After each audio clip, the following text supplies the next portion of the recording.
आइए देखते हैं जो है वक्रोक्ति अलंकार को, जो शब्दालंकार का भेद है।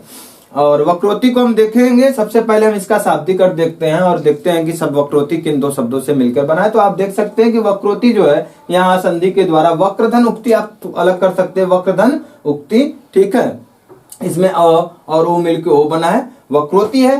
तो आप देखिएगा वक्र का जो वक्र शब्द जो है स्त्रीलिंग शब्द है, तो वक्र का अर्थ होता है टेढ़ी, ठीक है, क्या है, टेढ़ी, ठीक है। और उक्ति का अर्थ होता है कथन, परंतु याद रखिएगा कि जब हम टेढ़ी उक्ति कह सकते हैं और कथन के साथ रखेंगे तो टेढ़ा कथन लिख देंगे। तो शाब्दिक अर्थ हम लिख सकते हैं, यहां देख लीजिएगा कि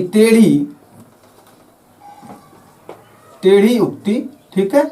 और जो है अगर या तो फिर आप लिख सकते हैं टेढ़ा कथन, टेढ़ा कथन। कथन के साथ लिखेंगे तो ध्यान रखिएगा कि टेढ़ा कर लेंगे क्योंकि वक्र स्त्रीलिंग शब्द है।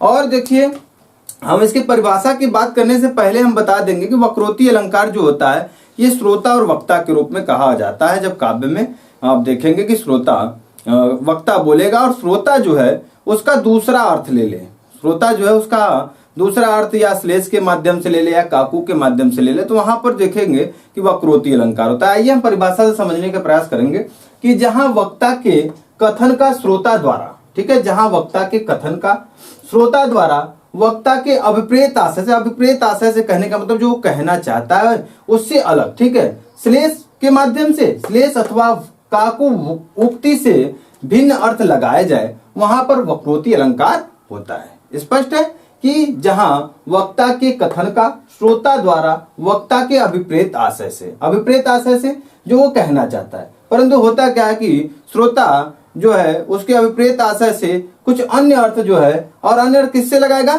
श्लेष या काकू के माध्यम से उसके जो है उक्ति से भिन्न अर्थ लगा ले, तो वहां पर जो है ऐसे स्थिति में आप वहां पर देखेंगे तो वक्रोक्ति अलंकार होगा।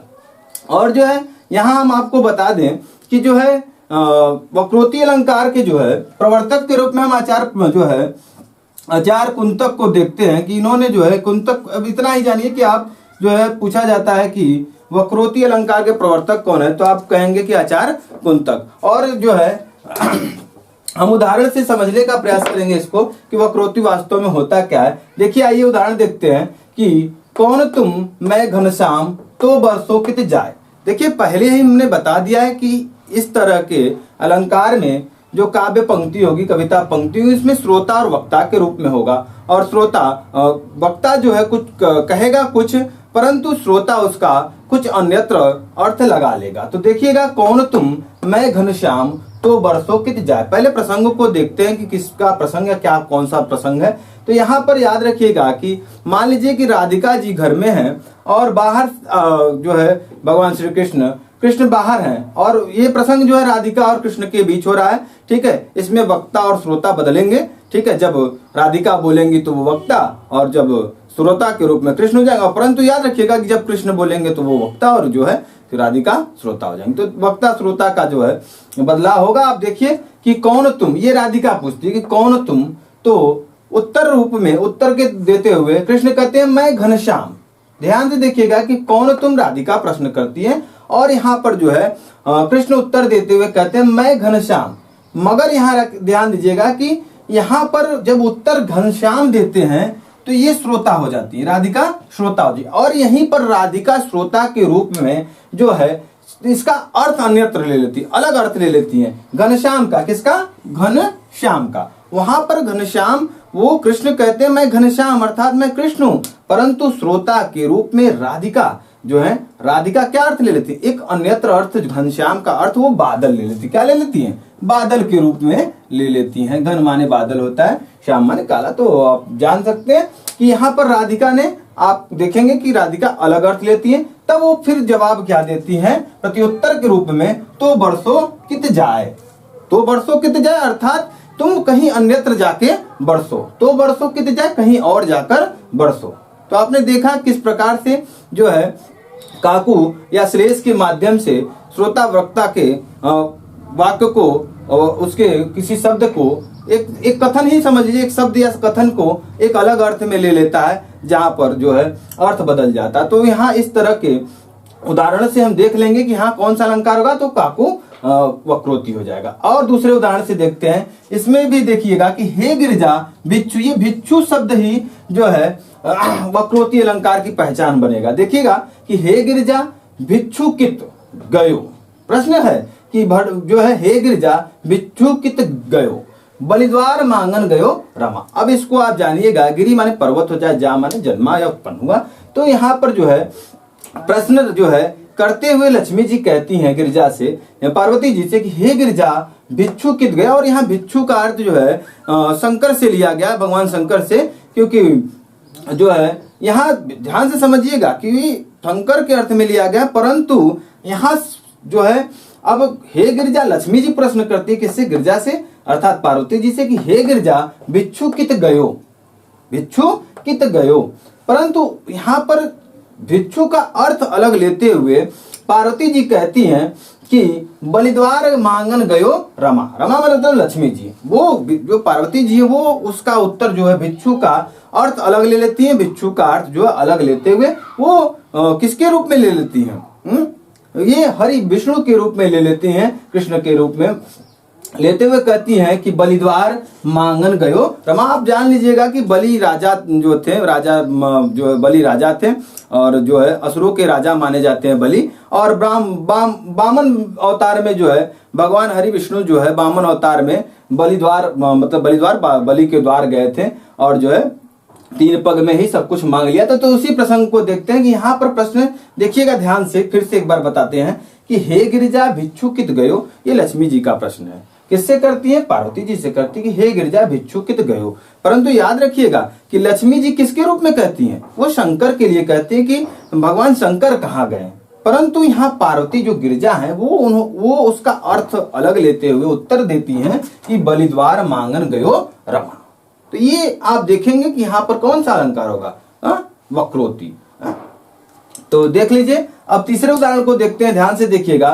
कौन तुम मैं हरि राधे, ध्यान से देखो, कौन तुम मैं हरि राधे, क्या काम यहाँ जाओ वन में। अब फिर वही देखते श्रोता वक्ता के रूप में होगा, इसमें भी जो है राधा और कृष्ण है। तो आप देखेंगे कि कौन तुम, राधिका का ये प्रश्न है, कौन तुम, ठीक है, मैं हरि। अब यहाँ हरि शब्द का अर्थ जो है अलग लिया जाएगा। देखिएगा कि कौन तुम मैं हरि, कौन कहता है, ये श्री कृष्ण कहते हैं कि मैं हरि अर्थात मैं कृष्ण, ठीक है, क्या काम यहाँ। तब देखिए यहाँ ये प्रश्न से ही मालूम है क्या काम यहाँ। अरे राधिका को अगर सही अर्थ लगता तो ये प्रश्न करती ही नहीं कि क्या काम यहाँ। तो यहाँ पर ध्यान से देखिएगा, राधिका जो है मैं हरि का जो है, हरि का अर्थ क्या ले लेती है, हरि का अर्थ वो बंदर ले लेती है। यहाँ अभी आपको बता दे कि जो है हिंदी शब्द अर्थ में देखा जाए तो सबसे अधिक हरि शब्द का जो 12 बार अर्थ निकलता है। तो यहाँ पर हरि का अर्थ जो है बंदर से लिया गया। ध्यान से देखिएगा कि किससे लिया गया है, बंदर, ठीक है। तो इसको देखेंगे कि कौन तुम प्रश्न करते हुए राधिका पूछती हैं तो कृष्ण जवाब देते हैं मैं हरि। परंतु यहीं पर जो है वक्रोक्ति यहीं पर दिख जाएगा कि यहीं पर राधिका जो है उसका अर्थ, हरि का अर्थ जो है बंदर से ले लेती है और जो है उत्तर देते हुए कहती है क्या काम है यहाँ जाओ वन में। अर्थात जैसे बंदर का क्या यहाँ क्या काम है, तुम कहाँ जाओ, वन में जाओ। तो यहाँ पर भी आपने देखा कौन सा अलंकार है, वक्रोक्ति अलंकार होगा। आइए आगे हम देखते हैं और चौथे उदाहरण में ध्यान से देखिएगा कि देते हैं वरदान शिव भाव चाहिए मीत। ध्यान से देखिएगा कि इसको ध्यान से, इसमें काकू का प्रयोग हुआ है, ठीक है, ये इसमें और इसमें, ये और इसमें और इसमें श्लेष है, इस शिव के अर्थ के रूप में लिया गया और अर्थ बदल गया। इसमें काकू के माध्यम से जो है अर्थ परिवर्तित होगा। तो आप देखेंगे देते हैं वरदान शिव भाव चाहिए मीत, भोले को वरदान हित भाव चाहिए मीत। आप देख सकते हैं, ध्यान से देखिए क्योंकि यहाँ प्रश्न है कि जो है वक्ता कहता है कि देते हैं वरदान, ठीक है, देते हैं वरदान शिव, कौन देते हैं वरदान, शिव वरदान देते हैं, भाव चाहिए मीत, कि वरदान के लिए क्या चाहिए, भाव चाहिए। मगर परंतु यहाँ दूसरे अर्थ में देखें भोले को वरदान हित भाव चाहिए। अब यहाँ प्रश्न के रूप में लिया गया है, संदेह भी है, प्रश्न रूप में है। ध्यान से देखिए प्रश्न के रूप में और संदेह भी है कि क्या भोले को, देखिए भोले को वरदान हित, भोले को वरदान, प्रश्न है कि क्या भोले को वरदान हित भाव चाहिए में, ऊपर वाले अर्थ में देखेंगे कि देते हैं वरदान, एकदम सीधा सीधा कि देते हैं वरदान शिव, भाव चाहिए मतलब कि वरदान देने वाले, वर देने वाले शिव हैं, उनको क्या चाहिए, सिर्फ और सिर्फ जो है भाव चाहिए। परंतु फिर यहाँ दूसरा अर्थ लिया, जो श्रोता है उसको जो श्रोता क्या अर्थ ले लेता है कि भोले को वरदान हित भाव चाहिए, कि मतलब भोले को वरदान के लिए, भोले को वरदान, यहाँ प्रश्नवाचक चिन्ह भी देखिएगा कि भोले को वरदान के लिए क्या चाहिए, भाव चाहिए हमें। तो इस रूप में भी आप देख सकते हैं काकू का प्रयोग हुआ है, और यहाँ प्रश्नवाचक चिन्ह प्रश्न रूप में ग्रहण किया जाएगा, और जो है संदेह भी होगा। आइए पांचवा उदाहरण देखते हैं, बहुत छोटा सा अच्छा उदाहरण है। जाओ मत बैठो, ध्यान देते, जाओ मत बैठो, जाओ मत बैठो। अब देखने में तो आपको लगेगा कि अरे पूरा का पूरा वैसे ही, मगर यहाँ देखिएगा कि श्रोता वक्ता के रूप में देख सकते हैं, वक्ता कहेगा और श्रोता सुनेगा, और सुन के अलग अर्थ लेगा। देखिएगा कि जाओ मत, यहाँ एक पहला अर्थ है कि जाओ मत बैठो, अर्थात कि तुम मत जाओ बैठो, ठीक है। वक्ता कहता है कि जाओ मत तुम बैठो, मगर श्रोता को क्या लगता है, जाओ मत बैठो। श्रोता सुनता है और उसका अर्थ ले लेता है कि जाओ तुम यहाँ से चले जाओ, यहाँ मत बैठो।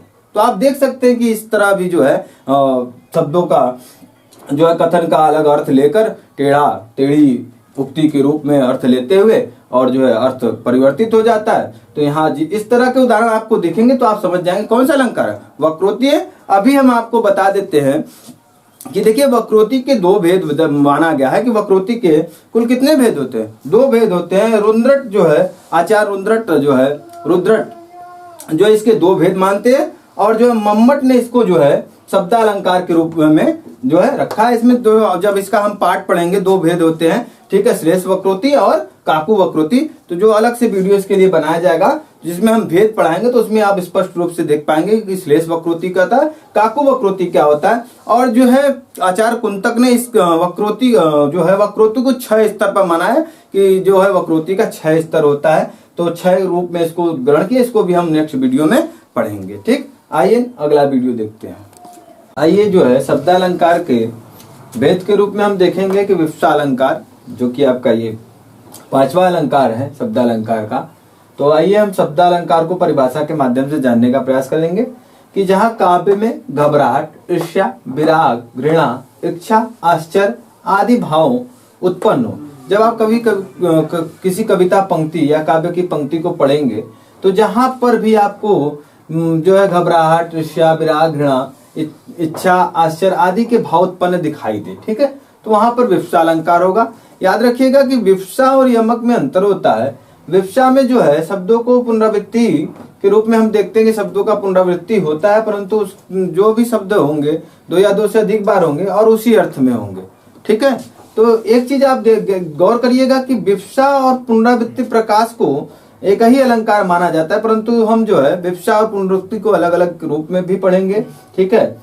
मगर एग्जाम की दृष्टि से विवक्षा अलंकार या पुनरावृत्ति प्रकाश आपसे पूछा जाए तो आप एक ही अलंकार मानेंगे, ठीक है। तो आइए देखते हैं कि जहाँ काव्य में घबराहट हो, ईर्ष्या हो, विराग हो, घृणा हो, इच्छा, आश्चर्य आदि के भाव उत्पन्न हो, वहां विवक्षा अलंकार होता है। अर्थात मनोभाव का ये सब क्या है, घबराहट, इच्छा, विराग, घृणा, ये सब मनोभाव है, ठीक है। तो हम देखेंगे कि मनोभाव को प्रकट करने के लिए शब्दों को दोहराना ही, ठीक है। यहाँ देख लीजिएगा कि शब्दों को दोहराना ही क्या होगा, अगर शब्दों को दोहराया गया काव्य पंक्ति में और किसके लिए, तो मनोभावों को प्रकट करने के लिए, तो वहां पर विवक्षा या पुनरावृत्ति प्रकाश अलंकार होगा। आइए देखते हैं और पहले उदाहरण को कि राम राम इतनी गंदगी मैं तो पार न जाऊं। पहला अर्थ है, देखिए यहाँ पर शब्द दोहराए गए हैं, ठीक है। राम राम क्या है, राम राम इतनी गंदगी मैं तो पार न जाऊं, परंतु याद रखिएगा यहाँ एक भाव प्रकट हो रहा है और ये भाव घृणा का है।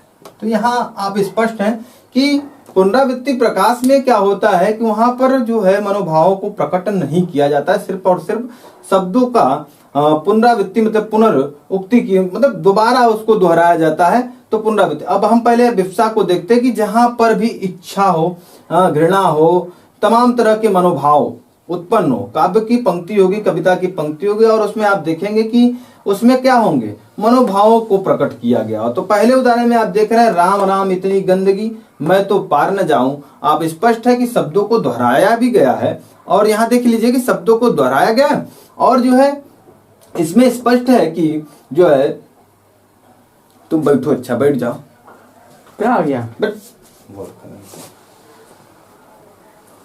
बैठो। चलिए, तो जैसा कि आपने देखा पहले उदाहरण में, तो स्पष्ट है कि राम राम इतनी गंदगी मैं तो पार न जाऊं। यहाँ स्पष्ट है कि जो है शब्दों का पुनरावृत्ति तो हुआ है, परंतु यहाँ पर एक मनोभाव का देख सकते हैं कि मनोभाव को प्रकट किया गया और इसमें घृणा है। फिर आगे दूसरे उदाहरण से देखते हैं, मारो मारो मारो मारो मार भगाओ आतंकी यमदूतों को। ठीक है, इसमें भी आप देख सकते हैं कौन, इसमें भी घृणा है। ठीक है, इसमें भी घृणा है। मारो मारो मार भगाओ आतंकी यमदूतों को। यहाँ पर मारो मारो शब्द का पुनरावृत्ति हुआ है। पुनरावृत्ति प्रकाश तो आप देख रहे हैं, परंतु यहाँ पर पुनरावृत्ति को एक अलग अलंकार के रूप में देखिएगा। और यहाँ पर हम देखेंगे कि मनोभाव के रूप में कि मारो मारो मार भगाओ आतंकी यमदूतों को। ठीक है, फिर यहाँ देखिए और एक बात स्पष्ट है कि तीसरे उदाहरण में आप देख रहे हैं ये विश्व जो है ये संबोधन का चिन्ह, हाय हाय मैं पिता की चिता जलाकर दीन। तो दीन का अर्थ जो होता है जिसका कोई न हो, अर्थात अनाथ होता है। तो यहाँ पर आप देख सकते हैं कि एक तरह से ये कौन सा, इसमें घबराहट, ईर्ष्या, विराग, तो यहाँ विराग जो है मनोभाव उत्पन्न हो रहा है कि हाय हाय मैं पिता की चिता जलाकर दीन, अनाथ हो गया। फिर जो है चौथे उदाहरण को देखते हैं कि राम राम कही राम राम राम कही राम कही राम राम कही राम तनु परिहरी रघुवर विरह। अब यहाँ याद रखिएगा कि मानस की पंक्ति के रूप में हम इसको देखेंगे और इसमें देखेंगे कि तनु परिहरी रघुवर विरह, रघुवर के विरह मतलब श्री रामचंद्र के विरह में। ठीक है, राव अर्थात राजा दशरथ। ठीक है, राजा दशरथ क्या है, राव गए सुर धाम। तो यहाँ आप कौन सा देख रहे हैं कि यहाँ एक तरह से घबराहट है। ठीक है, कि राम राम कही राम कही, ठीक है, राम राम कही राम तनु परिहरी रघुवर विरह, किसके, रघुवर के, रामचंद्र के विरह में राव गए सुरधाम। तो देख लिए। इसके बाद तो आपने हमारे सभी उदाहरणों में देखा क्या है, एक मनोभाव, किसी न किसी मनोभाव को प्रकट किया गया। फिर देखिए, नगरी नगरी द्वारे द्वारे ढूंढूरी सावरिया पिया पिया रटते रटते मैं हो गई बावरिया। देख लीजिए कि आप यहाँ पर देख रहे हैं कि यहाँ भी विराग उत्पन्न है। ठीक है, तो यहाँ पर आपने जो है विभिन्न उदाहरणों के माध्यम से देखा कि जहां पर भी काव्य में ईर्ष्या हो, घबराहट हो, विराग हो, घृणा हो, इच्छा, आश्चर्य आदि कई मनोभावों को अगर उत्पन्न करने का प्रयास किया गया काव्य पंक्ति में, जहां पर आपको लगे कि पुनरावृत्ति के साथ साथ शब्दों का पुनरावृत्ति भी हुआ हो, और परंतु यहाँ याद रखना है कि पुनरावृत्ति के साथ साथ क्या हो, मनोभाव को भी प्रकट किया गया हो। मनोभाव अगर प्रकट किया गया हो तो आप स्पष्ट हो जाएगा कि हाँ कौन सा अलंकार होगा, विप्सा अलंकार माना जाएगा। इसी को आप पुनरावृत्ति प्रकाश के रूप में भी देख सकते हैं। ठीक है, तो अभी हम इसको पांचवें अलंकार के रूप में देखें, परंतु याद रखिएगा इसके बाद जो है हम पुनरुक्ति प्रकाश तो नहीं, पुनरावृत्ति को हम पढ़ाएंगे, पुनरुक्ति अलंकार को पढ़ाएंगे और उसमें जो है पुनरुक्ति को हम एक अलग अलंकार के रूप में देखेंगे। चलिए आइए हम जो है शब्द अलंकार के भेद के रूप में पुनरुक्ति अलंकार को देखेंगे। पहले ही बता दिया जाए कि पुनरुक्ति अलंकार को कुछ विद्वान और कुछ शब्द व्याकरणाचार्यों ने इसको अर्थालंकार के रूप में रखा है। आप पढ़िए कि पुनरुक्ति अलंकार क्या होता है। ध्यान से देखिएगा कि पुनरुक्ति को पहले देखते हैं कि दो अर्थों में, दो शब्दों से मिलकर बना है, पुनः धन उक्ति। ठीक है, और आप ये देख रहे हैं कि विसर्ग संधि जिसने पढ़ा हो वो जानता होगा कि पुनः ये जो हलंत है ये र में बदल जाएगा और यहाँ से आप देखेंगे ये ऊ की मात्रा है इसमें, उक्ति छोटा ऊ है। ठीक है, छोटा बड़ा ऊ लगाने के लिए भी आपको बताते, जब र में ऐसे रहे तो छोटा और ये बड़ा के लिए है। ठीक है, चलिए अपने विषय पे आते हैं कि पुनरुक्ति आप देखेंगे परिभाषा की, जहां काव्य में कोई शब्द बार बार प्रयुक्त हो, बार बार कहने का मतलब दो या दो से अधिक बार प्रयुक्त हो और उसका अर्थ भी एक हो, वहां पुनरुक्ति अलंकार होता है। वहां कौन सा अलंकार होता है, पुनरुक्ति अलंकार होता है। ध्यान से समझिएगा कि जैसा कि हमने बताया था विप्सा में, आपको स्पष्ट किया था कि पुनरुक्ति और विप्सा को जो है विभिन्न विद्वानों ने अलग अलग अलंकार माना और अधिकांश विद्वानों ने पुनरुक्ति और विप्सा अलंकार को एक ही माना है। एग्जाम की दृष्टि से आप पुनरुक्ति और विप्सा को एक मान लेंगे, पुनरुक्ति प्रकाश कहिए और विप्सा एक ही कहिए। ठीक है, मगर आप अंतर को स्पष्ट देख सकते हैं कि जहां काव्य में कोई शब्द बार बार प्रयुक्त हो और उनका अर्थ एक हो। ठीक है, और देखिए विप्सा में क्या था कि विप्सा में तमाम तरह के मनोभावों को प्रकट किया जाता है।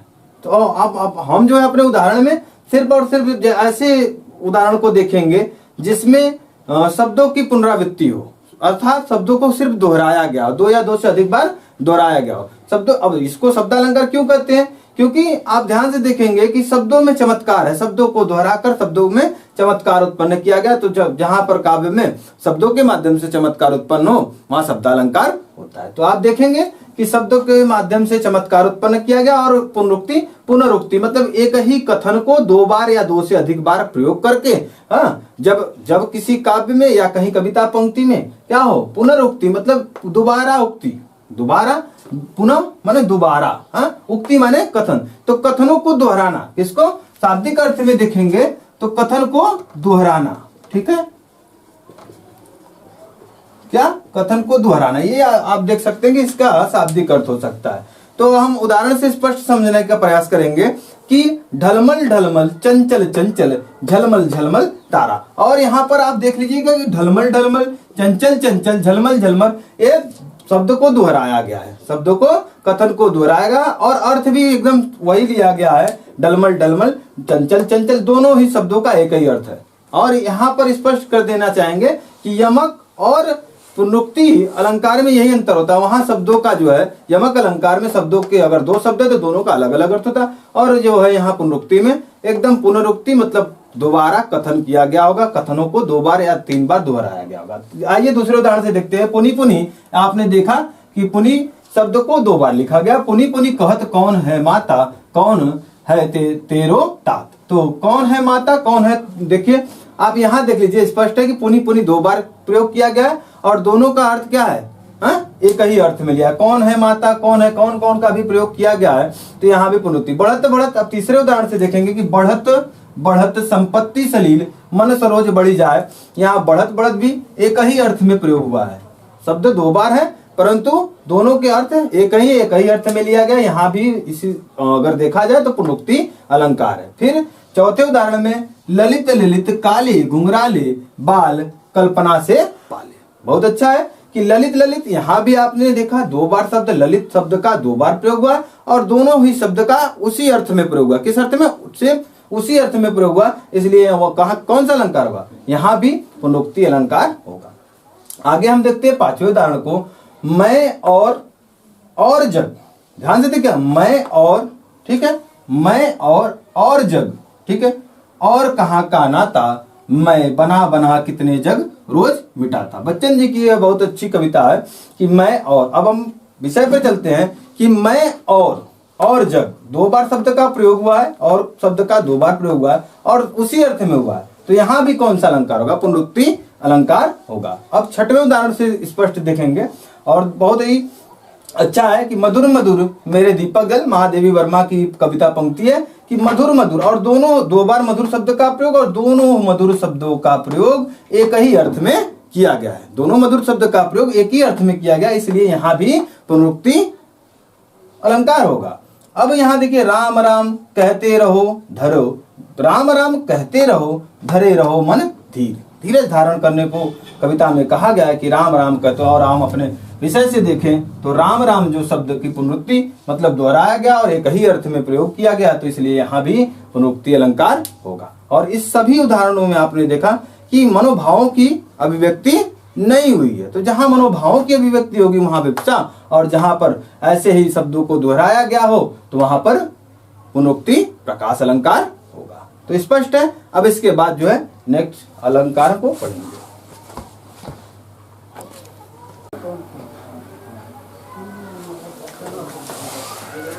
आइए जो है शब्दालंकार के अंतिम प्रकार के रूप में हम पुनरुक्ति वादाभास अलंकार को पढ़ेंगे, ठीक है। तो ये अंतिम अलंकार होगा शब्दालंकार का, पुनरुक्ति वादाभास, ठीक है। पुनरुक्ति वादाभास को पहले शाब्दिक अर्थ देख लेते हैं कि किन शब्दों से मिलकर पहले बना है, ये देखते हैं। तो आप देख सकते हैं कि इसमें पुनः, धन उक्ति, धनवत, धन आभास है। इसको आप संधि विच्छेद करेंगे तो आप स्पष्ट देख पाएंगे कि पुनः, ठीक है, धन उक्ति, यहां से पुनर्, ठीक है, पुनः, यहां से उ की मात्रा को उक्ति, धन वादाभास में देखिए वत धन आभास है, यहां से आभास है, इसमें वत है। संधि करेंगे द को त में बदल, त में होगा वही तब द में बदलेगा। अब इसका मतलब समझते हैं, पुनः माने फिर से, ठीक है, या दोबारा, ठीक है। ठीक। उक्ति का अर्थ है कथन, ठीक। वत का अर्थ होता है तरह, और आभास का जो है आप इसको एक तरह से भ्रम के रूप में देखते हैं। किसमें? भ्रम, ठीक है। आभास को भ्रम के रूप में देख सकते हैं। आभास, इसका शाब्दिक अर्थ हो जाएगा कि दोबारा कहे गए सा आभास, ठीक है। आभास को भ्रम के रूप में भी देखेंगे कि दोबारा कहे गए सा भ्रम उत्पन्न हो जाए, तो वहां पर पुनरुक्ति वादाभास अलंकार होता है। आइए हम जो है इसके परिभाषा से ज्यादा स्पष्ट हो जाएगा कि परिभाषा से हम समझने का प्रयास करेंगे कि काव्य में जहां पर शब्दों का प्रयोग, काव्य में जहां पर शब्दों का प्रयोग इस प्रकार हो कि वे पर्याय, देखने में लगेगा पर्याय, या पुनरुक्ति न होने पर भी, ठीक है, पर्याय प्रतीत हो। वो देखने में पर्याय नहीं होंगे, फिर भी आपको प्रतीत होगा, ऐसा आभास या भ्रम लगेगा कि दोनों एक जैसे हैं। जैसे कि अभी हमने इससे पहले पुनरुक्ति अलंकार को पढ़ा। पुनरुक्ति में क्या होता है, शब्द को 2 बार या 2 से अधिक बार लिख जाएगा, मगर यहाँ पर शब्द हुबहू उसी तरह नहीं लिखा जाएगा, मगर आपको आभास होगा, ऐसा प्रतीत होगा कि वो एक जैसे हैं। फिर से देखिए कि जहाँ काव्य में शब्दों का प्रयोग इस प्रकार हो कि वे पर्याय या पुनरुक्त न होने पर भी, यहाँ पर्याय या पुनरुक्त नहीं होगा, पर्याय या पुनरुक्त नहीं होगा, फिर भी आपको क्या लगेगा कि ऐसा प्रतीत होगा कि ये दोनों शब्द एक जैसे हैं, ठीक है। पर अर्थ अन्य हो, अर्थ अन्य दे, वहां पर पुनरुक्ति वादाभास अलंकार होता है। या अर्थात हम कह सकते हैं कि काव्यांश में अर्थ की पुनरुक्ति हुई प्रतीत हो, आपको लगेगा कि अर्थ की पुनरुक्ति हुई, मतलब अर्थ दोनों एक हैं, देखने में आपको लगेगा कि अर्थ दोनों का एक ही होगा, किंतु वास्तव में अर्थ की पुनरुक्ति न हो, वास्तव में अर्थ की पुनरुक्ति न हो। स्पष्ट देखिए पुनरुक्ति वादाभास में का, हम कहने का मतलब ये बार बार कहेंगे पुनरुक्ति वादाभास अलंकार, ऐसा आपको प्रतीत होगा कि शब्द जबकि शब्द भी दोनों अलग अलग होंगे, शब्द दोनों अलग अलग होंगे, कभी कभी एक जैसा भी होगा, मगर अर्थ दोनों के एक जैसे नहीं होगा। सिर्फ आपको ऐसा भ्रम हो जाएगा या ऐसा आभास होगा कि दोनों का अर्थ एक ही है। देखिए पुनरुक्ति वादाभास अलंकार के लिए शब्दार्थ का आपका जो है पकड़ अच्छा होना चाहिए कि आप शब्दार्थ क्या जान सकते हैं, शब्द का अर्थ क्या लेते हैं, ठीक। तो आइए उदाहरण से ज्यादा समझ में आ जाएगा, इसको उदाहरण से समझेंगे। समय जा रहा और काल आ रहा। देखिए यहाँ शब्द समय एक शब्द है और दूसरा शब्द काल, दोनों देखिए वास्तव में पुनरुक्त तो है नहीं, दोबारा समय तो है नहीं, दोनों अलग अलग है। हम यहाँ परिभाषा की तरफ चलेंगे, ध्यान से देखिएगा कि शब्दों का प्रयोग इस प्रकार हो कि वे पर्याय या पुनरुक्त न हो। पर्याय और पुनरुक्त तो है नहीं, दोनों अलग अलग लिखे गए हैं, समय और काल अलग अलग लिखे हैं, फिर भी क्या होता है कि पर्याय प्रतीत हो, ऐसा देखने में समय और काल का जब हमको अर्थ ही न पता हो कि किस अर्थ में लिया गया, तो वहां पर आपको पुनरुक्ति वादाभास नहीं लगेगा। परंतु जब शब्द का अर्थ पता होगा तो आपको पता हो जाएगा कि यहाँ पुनरुक्ति वादाभास है। अब देखिएगा उदाहरण को स्पष्ट फिर से कि समय जा रहा और काल आ रहा, सचमुच उल्टा भाव भुवन में छा रहा। यहाँ समय जो है टाइम के लिए है, ठीक है, आप इंग्लिश में भी देख सकते हैं टाइम, ये समय टाइम के लिए है कि समय जा रहा, समय बीतता जा रहा, काल आ रहा। काल यहाँ मृत्यु के लिए लिया गया, किसके लिए लिया गया? मृत्यु के लिए। तो आप देख सकते हैं कि देखने में लग रहा है कि पुनरुक्त है, दोबारा कथन किया गया, मगर अर्थ दोनों अलग अलग है। तो ऐसे उदाहरणों में जब आप देखेंगे कि जहां पर 2 शब्द लिए गए हैं, दोनों शब्द के अर्थ अलग है, सिर्फ देखने में आभास होता है, ऐसा भ्रम होता है, प्रतीत होता है कि दोनों शब्द एक जैसे हैं, तब वहां पर जब देखने में आभास और प्रतीत हो, देखने में आपको आभास हो या भ्रम की स्थिति हो, तो फिर भी आपको जब ध्यानपूर्वक उस पर देखेंगे, ध्यान से उसको समझेंगे, तब उसका अर्थ अलग अलग होगा, तब वहां पर पुनरुक्ति वादाभास अलंकार होगा। आइए दूसरे उदाहरण को देखते हैं कि जन को कनक सुवर्ण बावला कर देता है। अब आप यहाँ कनक और सुवर्ण दोनों अलग अलग अर्थ है, दोनों का अलग अलग अर्थ होगा।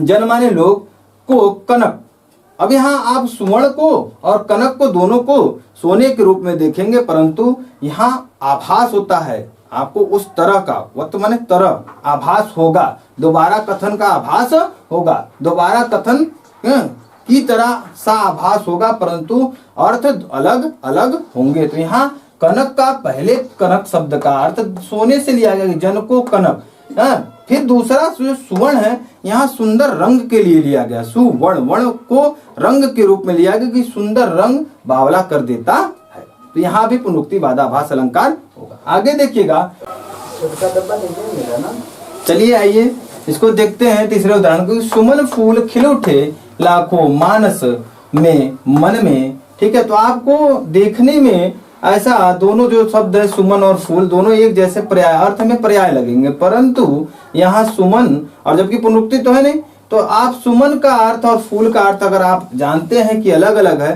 तब आपको पुनरुक्ति वादाभास अलंकार पता होगा। वादाभास का मतलब ऐसा आभास या भ्रम होगा कि दोनों का अर्थ एक है। यहाँ सुमन और फूल, अब देखिए सुमन का अर्थ जो यहाँ फूल से लिया गया है, सुमन जो है पर्यायवाची है फूल का।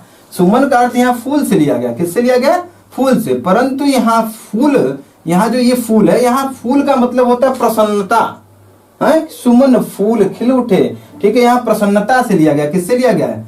प्रसन्नता से, प्रसन्नता, ठीक है। तो ये फूल जो है प्रसन्नता है और यहाँ सुमन का अर्थ जो है ये पर्यायवाची है फूल का, ठीक। खिल उठे लाखों मानस में, अब यहाँ मानस और मन दोनों देखने में ऐसा प्रतीत हो रहा है कि दोनों एक है। मानस का अर्थ यहाँ अगर आप मन ले लेंगे तो फिर यहाँ मन पुनरुक्ति हो जाएगा, परंतु यहाँ मानस का अर्थ है मान सरोवर। क्या है? मान सरोवर, ठीक। और कहा लाखों मान, मानस में मतलब लाखों मान सरोवर और मन में वो मन के लिए है, ठीक, वो मन के लिए है। तो आप देख सकते हैं कि यहाँ भी पुनरुक्ति वादाभास अलंकार होगा। अंतिम उदाहरण के रूप में हम देखते हैं अली भंवर, ठीक है। अली भंवर, आप अभी आगे देखिएगा कि अली भंवर गूंजन लगे होने लगे दलपात, जहत फूल रुख तरु प्रिय प्रीतम किमी जात। तो यहाँ आप अली और भंवर, ठीक है, दोनों को जानेंगे कि अली और भंवर दोनों एक जैसा, परंतु यहाँ अली का अर्थ यहाँ पर सखी लिया गया। किस अर्थ में लिया गया? सखी के रूप में, और ये जो भंवर है भंवरे के रूप में लिया गया है। देखने में आपको लगेगा कि अर्थ एक है, परंतु ऐसा नहीं है। आभास होगा आपको एक जैसा, परंतु ऐसा है नहीं। अली भंवर गूंजन लगे होने लगे दलपात। अब यहाँ पात का अर्थ भी अलग है। यहाँ आप पात का अर्थ ऐसा लगेगा, आपको भ्रम होगा कि पात का अर्थ जो है पत्ता है। क्या है? पत्ता। परंतु पात का अर्थ यहाँ गिरने से लिया जाएगा, ठीक है।